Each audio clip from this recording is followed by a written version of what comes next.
সত্যি কথা বলতে আমি একেবারেই খুশি না, একেবারেই খুশি হতে পারি নাই।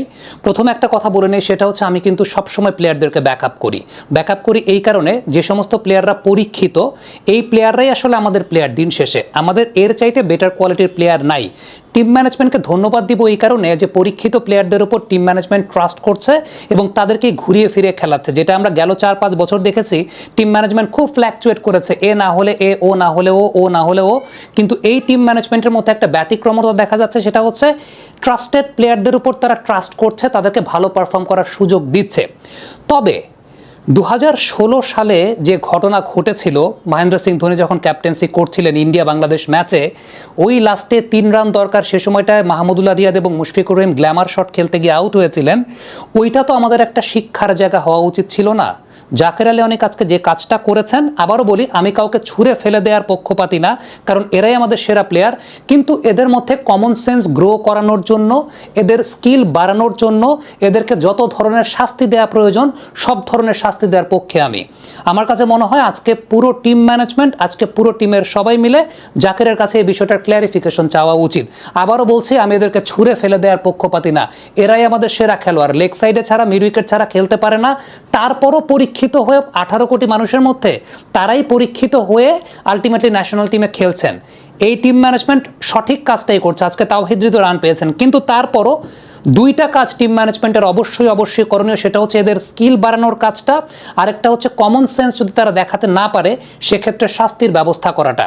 আজকে ম্যাচ কিন্তু চলে গেছিল, ম্যাচ পুরোপুরি চলে গিয়েছিল। ইন্ডিয়ার সাথে যে ম্যাচটা, আমাদের এরকম বহু ম্যাচ আছে, ইন্ডিয়ার সঙ্গে ওই ম্যাচটা বলি, নিধাস ট্রফির ম্যাচ বলি, এরকম বহু ম্যাচ, 12 সালে এশিয়া কাপের ফাইনাল ম্যাচ বলি, এরকম বহু ম্যাচ আমরা এরকমভাবে দিয়ে আসছিলাম। এখন ওই যে বললাম, এগুলো দেখেও তো শেখা যায়, এগুলো দেখেও শেখা যায়। একটা রান প্রয়োজন, এখানে টেকনিক্যাল কোনো ফ্যাক্টর না, কোনো কিছুর কোনো ফ্যাক্টর না, একটা রান প্রয়োজন। আপনি একবার দেখেছেন 2016 সালে এরকম ঘটনা ঘটেছে। তারপরও এই যে কমন সেন্স অ্যাপ্লাই করতে না পারার জায়গাটা, টিম ম্যানেজমেন্টের তরফ থেকে যত ধরনের শাস্তির ব্যবস্থা গ্রহণ করার দরকার আমার কাছে মনে হয় সেটাই করা উচিত।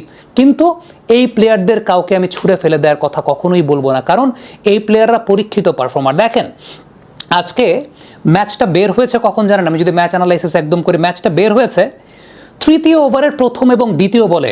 সাইফ যেরকম ইনস্টিংক্টিভ সাহসী ক্রিকেটটা খেলেছেন না, গেমটা ওইখানে বের হয়েছে এবং আমাদের সবাইকে সাইফ কিন্তু চমকে দিয়েছেন। আজ থেকে খুব সম্ভবত 2 মাস আগে, যে সময়টায় এশিয়া কাপের দল ঘোষণা করা হবে, 4 নম্বর পজিশনে বিকল্প ব্যাটসম্যান কে হতে পারে, অনফিল্ডের পর্দায় বাংলাদেশে প্রথমবারের মতো সাইফ হাসানের নামটা বলা হয়েছিল। আপনারা থাম্বনেলটা দেখে নিতে পারেন, শিরোনাম এবং থাম্বনেল, সাইফ হাসান, সাব্বির রহমান এবং ইয়াসির রাব্বির কথা। এবং সাইফের নামটাই বলেছিলাম আমরা যে সাইফই 4 নম্বর পজিশনে ভালো ব্যাকআপ হতে পারে। কিন্তু সত্যি কথা বলতে সাইফ ওপেনিংয়ে এরকম কার্যকরী ব্যাটিং করবেন এটা কখনোই গেস করতে পারিনি, একদম অস্বীকার করার কোনো কিচ্ছু নাই। সাইফ ওপেনিংয়ে এত ভালো ব্যাটিং করবেন, এরকম এফেক্টিভিটি দেখাবেন, এটা আসলেই বোঝা যায় নাই।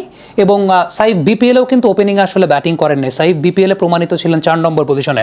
So credit goes to Saif, এটা সাইফের ক্রেডিট যে সাইফ সেই কাজটা ওইভাবে ডেলিভার করেছেন, ফুল ক্রেডিট গোজ টু হিম। এবং সত্যিকার অর্থে নুয়ান তুষারা, একটা পরিসংখ্যান আমরা ম্যাচের আগে দিয়েছিলাম, সেটা হচ্ছে বাঁহাতি ব্যাটসম্যানের এগেনস্টে নুয়ান তুষারার প্রতি 13 রানে একটা উইকেট ছিল পাওয়ার প্লেতে এই একটা বছরে, কিন্তু ডানহাতি ব্যাটসম্যানের এগেনস্টে প্রতি 40 রানে একটা উইকেট ছিল। এবং এই জায়গাটার স্ট্যাটিস্টিক্যাল ডেটার এই জায়গাটা আবারও প্রমাণিত হয়েছে। তবে সাইফের ক্রেডিটটা দিতে হবে, হি প্লেড ট্রেমেন্ডাসলি।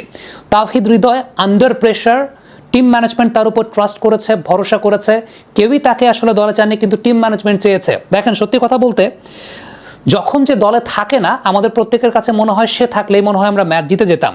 ব্যক্তিগতভাবে আমি তাওহিদ হৃদয়কে ব্যাকআপ দেই, রিশাদকে ব্যাকআপ দেই, শেখ মেহেদীকে ব্যাকআপ দেই, এগুলো নিয়ে দর্শকরা অনেক সময় অনেক কথাবার্তা বলে। বাট টিম ম্যানেজমেন্টও কিন্তু ব্যাকআপ দিয়েছে, টিম ম্যানেজমেন্ট ব্যাকআপ দিয়েছে। এবং পৃথিবীর প্রত্যেকটা দেশে আপনি ইন্ডিয়া টিম চিন্তা করবেন, পরীক্ষিত প্লেয়ার যারা তাদেরকে ব্যাকআপ দেয়, তাদের প্রতি ইনভেস্ট করে, তাদের প্রতি ব্যাকআপটা রাখে। স্ট্যাটিস্টিক্যাল ডেটা যদি বলি, প্রথম শ্রীলঙ্কার সঙ্গে যে ম্যাচটা, যেখানে তাওহিদ খারাপ খেলেছিলেন, ওই ম্যাচে তাওহিদকে খেলানোর কারণ ছিল ঠিক জুলাই মাসে 2টা ওয়ানডে ম্যাচে পরপর 2 ম্যাচে হাফ সেঞ্চুরি করেছিলেন তাওহিদ হৃদয় শ্রীলঙ্কার এগেনস্টে। সো এই প্রতিপক্ষকে তিনি খুব ভালো মতো চিনতেন, তাদের বোলিং অ্যাটাক সম্পর্কে তার জানা আছে। SLPL খেলেছেন, তাওহিদ ফ্লপ করেছেন ওই ম্যাচটাতে। কিন্তু টিম ম্যানেজমেন্ট আজকেও তার উপর ওই ট্রাস্টটা রেখেছে, গুড টু সি। যে টিম ম্যানেজমেন্ট সেই ট্রাস্টটা রাখছে। শেখ মেহেদী হাসান, তাকে নিয়ে অনেক কথা হয়, একটা ম্যাচ খারাপ খেলে, একটা ম্যাচে 2টা ছক্কা খেলে তাকে টিম থেকে সবাই বের করে দেয়। শেখ মেহেদী হাসান ও শ্রীলঙ্কা টিমে 4 জন বাহাতি ব্যাটসম্যান, তাই তাকে আজকে নেওয়া হয়েছে, আজকে তিনি ডেলিভার করে দিয়েছেন, 2টা উইকেট নিয়ে দিয়েছেন। যদি তিনি 2টা উইকেট না নিতে পারতেন তারপরও তার সিলেকশনটা ঠিক ছিল। শরীফুলের কথা অনেকে বলবেন শরীফুল কি